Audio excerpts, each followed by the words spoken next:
श्रोताओं, आज जो हम कहानी सुनने वाले हैं उसका नाम है दो साथी, जिसे लिखा है सुभद्रा कुमारी चौहान ने।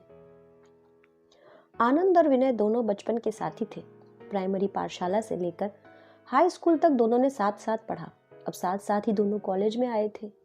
दोनों में गाढ़ी मैत्री थी, परंतु साथ ही साथ विचार विभिन्नता भी काफी मात्रा में थी। दोनों का स्वभाव बिल्कुल भिन्न था। आनंद पूर्व तो विनय पश्चिम। आनंद अपने नाम के अनुरूप ही आनंद प्रिय था, स्वभाव से उदार, शाह खर्च, प्रेमी, मिलनसार और कुछ कुछ अभिमानी।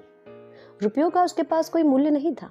जिस दिन उसके पास मनी ऑर्डर आता, उस दिन से लगातार वह तब तक खर्च करता रहता जब तक उसके रुपए चुक न जाते। वह बराबर दोस्तों की खातिर तवज्जो करता और बहुत सा रुपया व्यर्थ उठ जाता। उसे इसकी याद ही नहीं रहती कि कॉलेज की फीस भी देनी है और भी 10 खर्चे हैं जो महीने भर तक लगे रहेंगे। दूसरे विद्यार्थियों से दूने रुपए उसके पास आने पर भी उसके ऊपर हर महीने होटल वाले और पान वाले की उधारी चढ़ी रहती थी। उसके साथ उठने बैठने वाले लड़कों में से एक भी ऐसा ना था जिस पर आनंद ने कुछ न कुछ कभी न कभी खर्च न किया हो।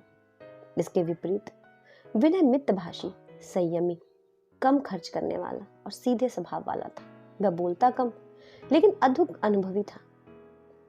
फूक फूक कर पैर रखने की उसकी आदत थी।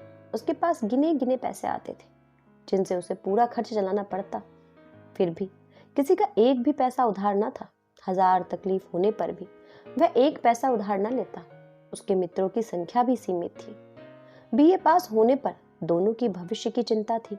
अंत में 2 वर्ष तक और साथ रहेंगे, इस आश के सहारे एक दिन लॉ कॉलेज में नाम लिखाया। लॉ कॉलेज के प्रोफेसर डे की लड़की बैटरी की परीक्षा की तैयारी कर रही थी। गणित में वह कुछ कमजोर थी। एक ट्यूटर की आवश्यकता थी। विनय गणित का एक मेधावी विद्यार्थी रह चुका था, अतः उसे यह ट्यूशन मिल गई। कुछ समय बाद उसे 2 और विद्यार्थी गणित के पढ़ाने को और मिल गए। उसे 40 रुपए माहवार मिलने लगे। प्रोफेसर डे की पत्नी क्रिश्चियन थी। पति पत्नी दोनों ने अपना धर्म परिवर्तन नहीं किया था। प्रोफेसर डे बंगाली हिंदू ही रहे। वे मूर्ति पूजा करके रोज नियम से कृष्ण की उपासना करते और उनकी पत्नी इतवार को गिरजे जाती थी। उनकी लड़की मीरा का झुकाव हिंदू धर्म की ओर था। माँ उसे मैरी और पिता मीरा कहते थे। मीरा पिता की मूर्ति की उपासना करती और उसके 2 छोटे भाई माँ के साथ गिरजाघर जाते। मीरा का झुकाव हिंदू धर्म की ओर देखकर उसकी माँ प्राय कुपित रहती थी। उसे गवार, बेवकूफ इत्यादि संबोधन से पुकारा करती थी। माँ बेटी में बहुत अंतर था। माँ साया पहनती तो बेटी सारी। माँ के बाल अगर जी ढंग से कटे थे तो मीरा के लंबे लंबे लहराया करते थे। माँ उसे बिल्कुल ना चाहती थी। मीरा जब कभी बाहर निकलती तो अपने पिता के साथ निकलती। माँ के साथ वह कहीं नहीं जाती थी। पूर्ण रूप से वह हिंदू थी। मीरा अपने मास्टर से गणित के अलावा उनके धर्म, संस्कृति और आचार विचार की बहुत सी बातें पूछती थी। उन्हीं के अनुसार अपने दैनिक जीवन को बनाकर आदर्श हिंदू रमणी कहलाने का मधुर स्वप्न देखा करती थी। ईसाई माँ की बेटी होकर भी हिंदू धर्म के प्रति मीरा की आसक्ति और श्रद्धा देखकर विनय किस दिन से उसे चाहने लगा। किस दिन चुपके ही चुपके इस भोली भाली नन्ही सी पवित्र आत्मा ने विनय के हृदय में अपने लिए स्थान बना लिया। यह विनय को भी नहीं पता और ना जानने का उसने प्रयत्न किया। गुरु और शिष्य के भाव से ही वह एक दूसरे को देखते थे, किंतु इस जिज्ञासु बालिका के प्रति विनय के हृदय में जो आदर और स्नेह के भाव अंकुरित हो गए थे वह उसे छिपा न सकता था। प्राय आनंद से एकांत में बात करते समय इस परिवार की चर्चा हो उठती और उस बातचीत के अंदर से चतुर आनंद यह तथ्य निकाल लेता कि शिष्या के प्रति विनय ऊंचे और प्रेम के भाव रखता था। धीरे धीरे आनंद के हृदय में इस लड़की को एक बार देखने की प्रबल उत्कंठा जाग पड़ी। पहले तो उसने इस उत्कंठा को दबाने का प्रयत्न किया और फिर सोचा कि एक बार देखने या मिलने में तो कोई पाप है नहीं। उसकी इच्छा विनय पर प्रकट की और दोनों मित्रों की राय थी कि देखने लायक वस्तु को देखने में कोई हर्ज नहीं, हर्ज ना देखने में ही है। शाम को जब विनय पढ़ने जा रहा था तब आनंद उसके साथ प्रोफेसर डे के घर पर गए। प्रोफेसर डे कहीं गए हुए थे। बाहरी बरामदे में मिसेस डे ने इन लोगों से मुलाकात हुई। विनय परिचय करा रहा था। उसी समय मीरा भी वहां आ पहुंची। कुछ गर्व के साथ विनय ने उसे कहा, आप हैं श्री मीरा देवी जिन्हें मैं गणित पढ़ाता हूँ। मीरा चुप खड़ी थी। किसी तीसरे व्यक्ति के सामने बात करने में संकोच हो रहा था। मिसेस डे ने पुत्री की ओर देखते हुए भर्त्सना के स्वर में कहा, मैरी, मिस्टर आनंद से शेक हैंड करो, साधारण शिष्टाचार का भी तुम्हें ज्ञान नहीं है। एक क्षण माता की ओर देखकर मीना ने अपने दोनों हाथ जोड़कर आनंद से कहा, नमस्ते। नमस्ते का उत्तर भी मिला। क्षण भर मीरा ने आनंद को देखा और अपनी अध्ययनशाला की ओर चल पड़ी। विनय के चले जाने के पश्चात आनंद और मिसेस ड्रेक में वार्तालाप होने लगा। 1 घंटे के बाद मीरा को पढ़ाकर विनय बरामदे में आया तो उसने देखा कि आनंद और मिसेस डे इस प्रकार घुल मिलकर बातें कर रहे थे मानो बरसों से एक दूसरे से परिचित हैं। वैसे आनंद का स्वभाव भी कुछ ऐसा था, वह लोगों से बड़ी जल्दी ही हिल मिल जाता था, विशेषकर स्त्रियां तो उसके प्रभाव में बहुत जल्द आ जाती थी। वह स्त्रियों के प्रति इतना आदर, इतनी श्रद्धा, इतना सम्मान प्रदर्शित करता कि पहली मुलाकात में ही हर एक मिलने जुलने वाली स्त्री उसे आदर्श पुरुष की श्रेणी में स्थान दे देती थी। इन पिछले 6 महीनों में विनय और मिसेस डे में सिवाय नमस्ते के और किसी शब्द का विनिमय न हुआ, पर आनंद ने एक ही दिन में मिसेस डे में अपना इतना प्रभाव अधिक कर लिया कि जब दोनों उठकर चलने लगी तब मिसेस डे ने उसे दूसरे दिन के लिए भी आमंत्रित किया। आनंद ने गर्व भरी आंखों से विनय को देखा। विनय मुस्कुरा दिया। कुछ दूर तक आने के बाद आनंद विनय से बोला, मूर्खराज, 6 महीने तक आकर भी तुम मास्टर के मास्टर ही रहे और बंदे ने एक ही दिन में मित्रता का नाता जोड़ लिया। बधाई देता हूं तुम्हें, पर मैं तो मास्टर की सीमा से आगे बढ़ना ही नहीं चाहता। विनय ने हंसकर कहा, सीमा से आगे बढ़ने के लिए जौहर चाहिए, जौहर। ये आनंद के शब्द थे। मीरा मैट्रिक पास हो गई। अब पिता की इच्छा अनुसार विनय से संस्कृत पढ़ने लगी। आनंद भी डे परिवार का एक अच्छा सा परिचित व्यक्ति हो गया था। विनय अधिक समय इस परिवार के साथ बीतता था। परिवार के छोटे से लेकर बड़े तक का यह प्रेम पात्र हो गया था। बिना पढ़ाए भी प्रोफेसर डे के यहाँ विनय का अधिकांश समय बीतता है। मिस्टर डे का विनय पर बहुत स्नेह था। वे उसे अपने पास बुलाकर उससे बातें करते। कभी कभी उसे हृदय का गहरा विषाद और असंतोष एक दीर्घ निश्वास के साथ बाहर निकल पड़े मचल उठते थे। मीरा की प्रशंसा बहुत करते और साथ ही उसके भविष्य की चिंता में एक गहरी सांस भी छूट जाती। बात ही बात में एक दिन उन्होंने मीरा के विवाह के बारे में कहा, तुम जानते हो विनय, मीरा की माँ क्रिश्चियन है, किंतु मेरी लड़की मीरा नहीं। मैं मीरा का विवाह करना चाहता हूँ। लड़का पढ़ा लिखा, ऊंचे विचार वाला, स्वस्थ, सुंदर हो। धन की मुझे परवाह नहीं। मेरे पास यथेष्ट संपत्ति है जिसमें से आधी मैं अपनी लड़की को दूंगा। प्रोफेसर डे की आंतरिक इच्छा विनय से ही मीरा का विवाह करने की थी। इस पर परोक्ष रूप से प्रस्ताव करके उन्होंने विनय के हृदय की थाह लेनी चाही। विनय 2 साथी में पड़ गया था। उसने सरलता पूर्वक विश्वास दिलाते हुए कहा, आप चिंता ना कीजिए, मीरा के लिए मैं 2-3 दिन में ही आपकी इच्छा अनुसार सुयोग्य वर ढूंढ बतलाऊंगा। विनय विचारों में डूबता उतरता चला जा रहा था। उसने निश्चय किया कि वह स्वयं मीरा से विवाह करेगा। वह मीरा को अच्छी तरह जानता था और उसे यह भी भान होता था कि वह और मीरा एक दूसरे के अधिक अधिक निकट आते जा रहे हैं। उसने सोचा, मुझे मीरा के समान अच्छी लड़की शायद ही मिले। रही बूढ़ी माँ की बात, तो मैं उसे सब समझा दूंगा। निश्चय पक्का हो गया। रात को आनंद देर से लौटा। विनय सो गया था। उस दिन सवेरे ही कुछ ऐसी बातचीत हो नहीं पाई। दोनों अलग हुए तो शाम को मिले, वो भी मिसेस डे के मकान पर। जब विनय मीरा को पढ़ाने लगा तब उसकी मानसिक अवस्था ठीक न थी। वह आज मीरा को और ही भाव से देख रहा था। प्राय यह सोच में डूबा सा रहता और मीरा के कोई प्रश्न पूछने पर चौंक सा जाता था। मीरा ने जाना, आज मास्टर साहब का पढ़ाने का मन नहीं लग रहा। वह बोली, मास्टर साहब, आज आप किस गहरी चिंता में हैं? रहने दीजिए, कल पढ़ाइएगा। पुस्तक समेटकर उसने एक तरफ रख दी। ठीक कहती हो मीरा, सचमुच आज मेरा पढ़ाने का जी नहीं लग रहा, कल पढ़ाऊंगा। प्रोफेसर साहब है क्या? विनय ने पकड़े जाते के डर से देखकर कहा। मीरा के भीतर आकर पान रखते हुए कहा, पिताजी कहीं गए हैं, अभी आते ही होंगे। विनय ने एक बार साहस करके मीरा से विवाह के बारे में सम्मति लेना चाहता था, किंतु साहस न कर सका। अभी मैं क्या निश्चय करूंगी? पिताजी तो हैं, परंतु इतना भी फिर भी निश्चय है कि मेरी जीवन यात्रा एक हिंदू नारी के उच्चतम आदर्श को लेकर ही प्रारंभ होगी। यह मीरा ने अपने भविष्य के बारे में बताया। विनय ने संतोष की एक सांस ली। प्रोफेसर साहब आए नहीं, काफी देर हो गई, अतः वह चल पड़ा। फाटक पर ही आनंद से उसकी मुलाकात हुई। विनय ने उसे अंदर जाने से रोककर यह कहते हुए कि उसे किसी गूढ़ विषय पर आनंद से परामर्श करना है, घसीट कर अपने साथ ले गए। विनय ने कल से लेकर आज तक की सब घटनाएं आनंद को सुना दी और साथ ही मीरा से विवाह करने का अपना निश्चय भी। सारी बातें हो जाने पर आनंद के मुख से एक भी उत्साहवर्धक शब्द ना सुनकर विनय को कम आश्चर्य नहीं हुआ। उसने आनंद की ओर देखा, उसका चेहरा स्याह पड़ा जा रहा था। विनय घबराकर बोला, क्या बात है आनंद? साफ साफ कहो, तुम्हें यह बात पसंद नहीं है तो मैं विवाह ना करूंगा। उन्हें दूसरा वर खोज दूंगा। आनंद उत्तर ना दे सका, खाट पर चुपचाप लेट गया। विनय स्टोव जलाकर चाय तैयार करने लगा। चाय पीने के बाद कुछ स्वयं होकर आनंद बोला, तुम्हें इस सफलता के लिए बधाई देता हूँ विनय, पर एक बात है, तुमने तो कर्तव्यवश मीरा से विवाह करने का निश्चय किया है, किंतु मुझे मालूम होता है कि मैं मीरा के बिना जी नहीं सकूंगा। मैं जो उस परिवार के साथ इतना समय व्यतीत करता हूँ वह मिसेस डे और उनके बच्चों के लिए नहीं, मीरा का आकर्षण मुझे रोज वहां खींच ले जाता है। पहले तो उसके माता पिता के सम्मुख अपना विवाह का प्रस्ताव रखता और यदि वे नहीं मानते तो मैं मीरा को जबरन अपने साथ भगा कर ले जाने को तैयार करता। विनय ने पूछा, क्या तुम आशा करते हो कि मीरा तुम्हारे साथ भाग जाने के लिए तैयार होगी? उसने क्या प्रेम दर्शाया है? विनय जरा तेज होते हुए पूछा। प्रेम दर्शाने के लिए अवसर ही नहीं मिला। अब इन बातों को जाने दो, मीरा के साथ तुम सुखी रहो, यह मेरी कामना है। विनय ने कहा, पर तुम्हें देखकर, दुखी देखकर मैं सुखी नहीं रह सकूंगा। तुम्हारा सुख मेरा सुख है, तुम्हारा दुख मेरा दुख, विनय ने अधीर होते हुए कहा। आनंद ने कहा, लेकिन अब उपाय ही क्या है?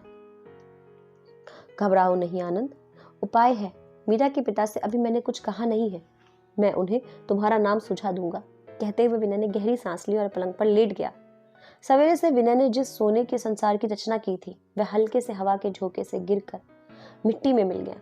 दोनों बड़ी देर तक चुपचाप खड़े रहे। अचानक आनंद उठ बैठा और बोला, नहीं विनय, यह नहीं होगा। यदि तुम मीरा को सचमुच प्यार करते हो तो मैं तुम्हारे सुख के रास्तों में कांटों बनूंगा। विनय ने गंभीरता को बोला, मीरा को मैं प्यार करता हूँ या नहीं, सवाल यह नहीं है। सच बात यह है कि मैं तुम्हें दुखी नहीं देख सकता। मुझे उतना कष्ट सहन करने की क्षमता प्राप्त नहीं जितना तुम्हें नहीं है। अतः यह निश्चय हुआ कि विनय आनंद के नाम प्रोफेसर डे को सुझावेगा। उसके बाद आनंद की तबीयत हल्की सी हो गई और वह सो गया।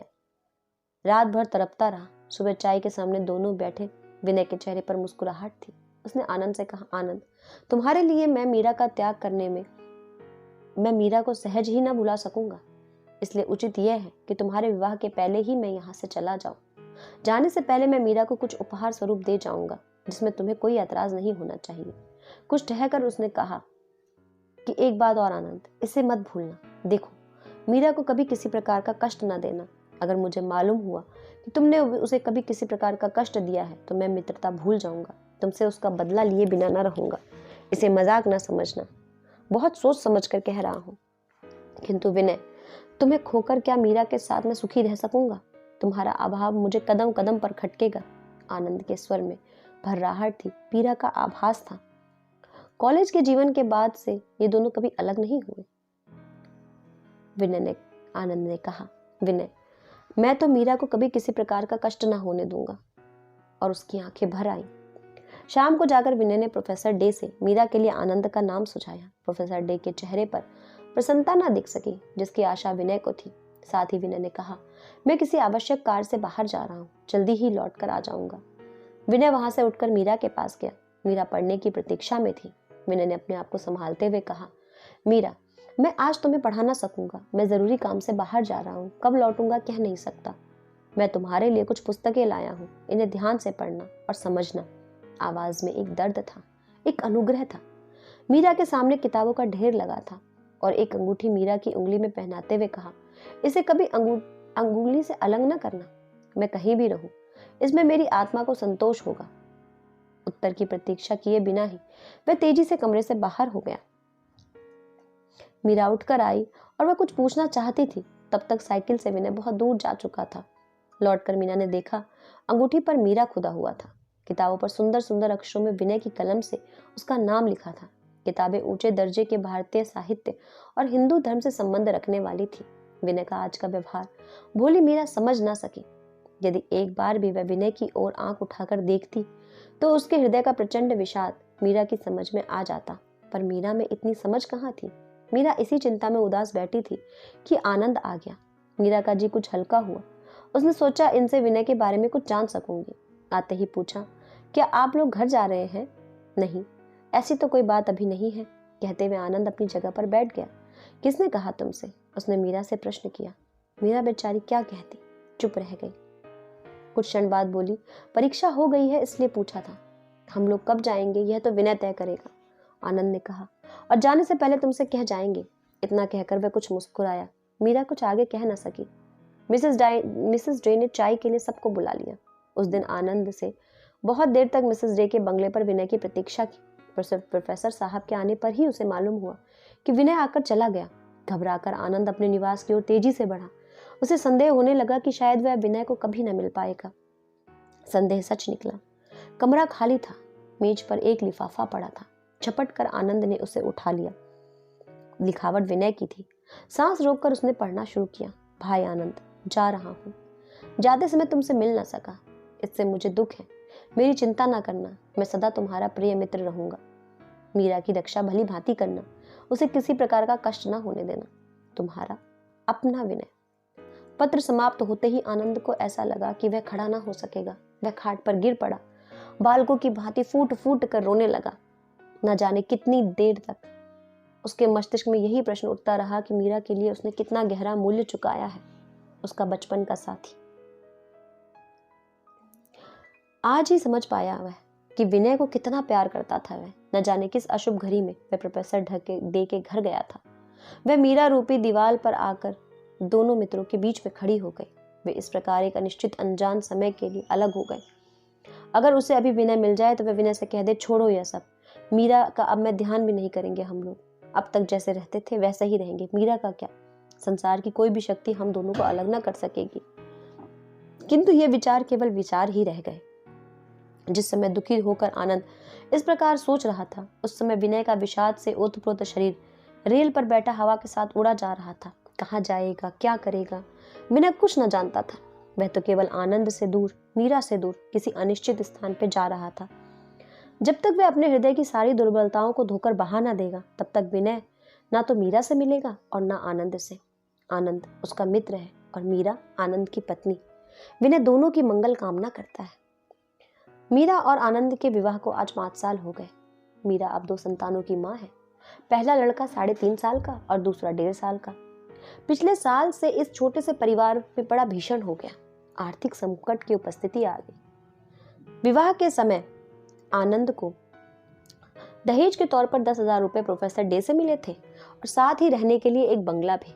किंतु पास में रुपया होने और कोई रोक टोक ना होने के कारण फिजूल खर्ची होने लगी। आनंद की आदतें और भी बिगड़ गईं। परिणाम यह हुआ कि 5 साल में उसके पास अब एक भी रुपया शेष न रहा। ईसाई मत की बेटी से विवाह करने के कारण परिवार वालों ने आनंद का बहिष्कार कर। इधर 2 साल हुए, प्रोफेसर डे ने भी इस संसार को छोड़ दिया।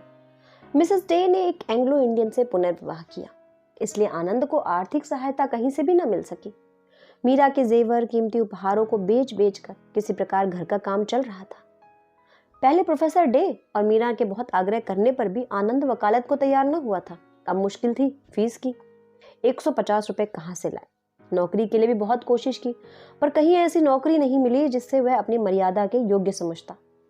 इस बीच उसने दुर्व्यसन भी बढ़ चले। अब शराब से उसे घृणा अब ना जो दुर्दिन आते जाते त्यों त्यों मध्य प्रेम में बढ़ता गया। आर्थिक कठिनाइयों के साथ साथ शराब पीने की सहूलियत बढ़ती गई। पहले वह रात को पीता, अब 24 घंटे में से 1 घंटा भी ऐसा नहीं जिसमें वह शराब पीने के लिए उपयुक्त ना था। हालत यहाँ तक बिगड़ी कि घर में स्त्री बच्चों को भोजन की व्यवस्था से पहले उसे बोतल की चाह लगी थी। कभी कभी दिन में रात में न जाने कहाँ बिता देता। घर आने पर मीरा से रुपयों की फरमाइश करता। बात फरमाइश पर ही समाप्त हो जाती ऐसा नहीं था। मारपीट, गाली गलौज तक नौबत आ पहुंचती। लज्जा के मारे मीरा कुछ बोलती ना थी। जब तक गहने या बेचने का सामान उसके पास रहा तब तक देती रही, पर अब कुछ भी शेष न बचा था। मीरा ने सोचा कुछ रुपया किराए के मांग लो, पर जब खबर भेजी तो पता चला आनंद किराया पहले ही ले चुका था। विनय एक कॉलेज में गणित का प्रोफेसर हो गया था। इधर कई दिनों से उसकी अंतरात्मा अपने मित्र आनंद और मीरा से मिलने के लिए अकुला रही थी। वह अपनी दुर्बलताओं पर विजय पा चुका था, अतः उसने बिछड़ों से मिलने का निश्चय किया। मोटर से ही यात्रा करने का निश्चय किया। विवाह से पहले जो बंगला प्रोफेसर डे मीरा को देने वाले थे वह वहां पहुंच गया। लोगों से उसे ज्ञात हो गया पता। उसने सोचा कि बिना सूचना दिए चुपके चुपके जाकर आश्चर्य में डाल दूंगा। चोरों की तरह जाने से जब विनय सीढ़ी चढ़कर ऊपर विनय पहुंचा तो उसने देखा कि छज्जे पर 2 बच्चे बैठे हैं। दहली पर जीने की तरफ पीठ किए मीरा बैठी है। सामने थोड़े से भुने चने पड़े हैं, उन्हें छील छील कर बच्चों को खिला रही है। विनय स्तब्ध सा खड़ा रह गया। वह वही मीरा है और यह मेरे आनंद का निवास स्थान है। फिर उसने सोचा कि मैंने गलती तो नहीं की। इतने में मीरा ने जो पीछे देखा तो वह खड़ी हो गई। स्वाभाविक हंसी के साथ बोली, मास्टर साहब आप आ गए, बहुत दिनों के बाद आपको हमारी याद लगी। विनय ने पूछा, आनंद कहाँ है? मीरा क्या जवाब दे, उसका चेहरा उतर गया। अपनी फटी धोती संभालते हुए बोली, बाहर गए हैं, अभी आते होंगे। ठहर कर उसने कहा, हाँ देखिए, मैंने अपनी अंगूठी जो आपने दी थी वह कभी नहीं निकाली, फिर भी आप हम लोगों को भूल गए। विनय ने पूछा, ये बच्चे तुम्हारे हैं? उसने सरसरी तौर पर मकान के चारों ओर नजर डाली। मकान का पुराना वैभव जहां का अब मरना उन्मुख अवस्था में दृष्टिगोचर हो रहा था। भीषण दरिद्रता इन सब का उपहास करती हुई अट्टहास कर रही थी। एक बच्चा चने फेंक कर दूध के लिए रो रहा था। बड़े लड़के ने उसे समझाते हुए कहा, माँ को तंग ना करो, दूध नहीं है। विनय सारी परिस्थिति समझ चुका था और बोला, अभी आधे घंटे में आता हूं। वह तेजी से सीढ़ी से उतरकर बाजार की ओर बढ़ गया।